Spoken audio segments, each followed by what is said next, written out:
Hello, in this video I am going to show you how to do divide using the div command. So there's actually two different ways to do it. There's the div command, let me just indent this, and then there's the div command, and then there's idiv. So the difference is div is for unsigned data, aka numbers above 0, so just positive numbers, and idiv is for signed data, which is negative values as well, but positive as well.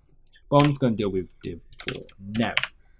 So to essentially do division, it's really simple. If you watched the multiplication video, you'll feel right at home. So first of all, you need to move one of the pieces of content, aka the first data. So what I'm going to do is do 4 divided by 2, which will obviously give us, I'll put this in a comment, 4 divided by 2, which will give us 2.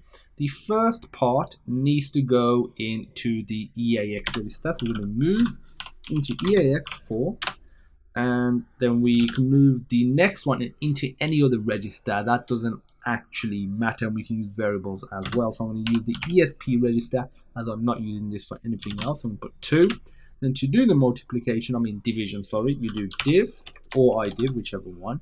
Then you do ESP. You only specify where this value is stored, because it automatically assumes that the first operand is in the EAX register. And what this will do is do whatever's at EAX, so 4 divided by whatever's at this register, which is 2. So 4 divided by 2 equals 2, and it will assign that back into the EAX register. Actually, you know what? I'm going to choose 6.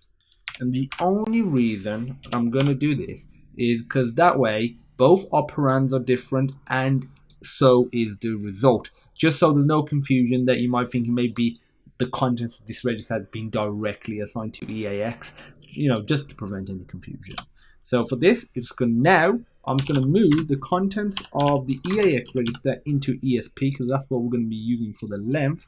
So if I put ESP, we should just get HEL, because we get 6 divided by 2, which is 3. And when we specify the length of 3, we should just get the first 3 characters, which we do. And that's it for division. If you have any questions, feel free to pop me a message. And as usual, I look forward to seeing you in the next video.